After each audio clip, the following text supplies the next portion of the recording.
Coucou tout le monde! Aujourd'hui on fait une petite vidéo pour présenter la gamme des Carta Aventura. Donc qu'est-ce que c'est les Carta Aventura? C'est une petite gamme en fait de jeux là qui a commencé à sortir il y a quelques mois, qui vous reprend le principe en fait des livres dont vous êtes le héros. Donc du coup vous allez vivre une aventure, 5 scénarios possibles, donc du coup bien rejouables, hein, parce que vous me direz Fabien, un livre dont vous êtes le héros, une fois qu'on l'a fait, on l'a terminé, donc du coup quel intérêt de le faire en jeu de société? Bah là vous avez 5 versions différentes, donc vous allez pouvoir y rejouer sans souci. Ça se joue en solo, ça se joue à plusieurs en mode coopératif. Alors la trame là pour l'instant on a 2 boîtes qui sont sorties, Vinland et Lhasa. Il y en a une troisième là qui arrive bientôt sur un thème un peu Far West, et vous connaissez ma passion pour le western, donc du coup ça sera avec plaisir que je la testerai, et c'est hyper simple. On ouvre la boîte tout simplement, on a un petit livret en fait historique qui va vous rappeler donc du coup un peu le contexte dans lequel vous jouez, parce que forcément vous allez vivre une histoire avec des personnages qui ont potentiellement existé et dans des lieux qui ont existé aussi, et tout simplement vous allez apprendre les règles en jouant. Et souvent on me dit quand on joue à un jeu, des fois c'est un petit peu fatigant de lire les règles, là vous n'arrivez pas à le faire parce que vous allez apprendre de façon ludique. Donc du coup tout simplement on lit la première carte, là la première carte elle vous explique tout simplement un peu le concept du jeu, et tout de suite en fait on va la retourner, et donc du coup on vous explique les 5 différents symboles qu'on va avoir sur les cartes. Là en l'occurrence c'est un effet immédiat, donc du coup on va résoudre la carte tout de suite. Et là, elle va nous demander tout simplement, donc du coup, on apprend les règles en live, et si on a déjà joué aux règles du jeu, enfin, on a déjà lu les règles du jeu, de passer directement à piocher la carte 3, sinon on peut piocher la carte 2, parce que, paf, tout de suite, la carte 2, qu'est-ce qu'elle nous explique? Que c'est une carte objet, et donc du coup, comment fonctionnent les cartes objets? C'est une petite main, c'est des objets qui vont rester en jeu, tant qu'on n'aura pas à les défausser via une action particulière. On lit tout simplement le texte, et en continuant, ils vont nous demander de piocher la carte numéro 3, donc du coup, il faut garder un petit peu vos cartes comme ça devant vous et les défausser au moment où c'est demandé tout simplement. Là par exemple je garde ma carte numéro 2, pour l'instant c'est pas demandé que je la défausse, peut-être que je vais devoir la retourner, qui sait.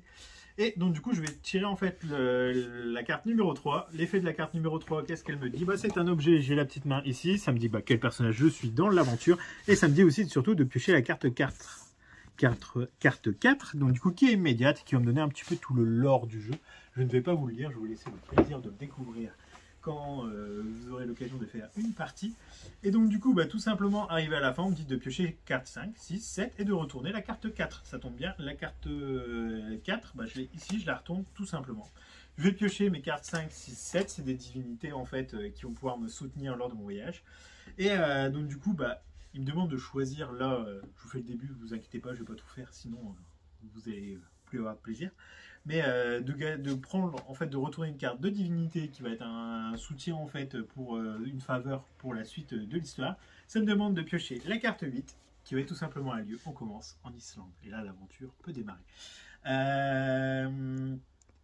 Ensuite, tout simplement, il me dit de retourner en fait la carte numéro 2. Ça tombe bien, j'avais bien gardé de côté. Effectivement, comme je vous l'expliquais, il m'explique tout simplement la suite du jeu, comment fonctionnent les cartes d'exploration.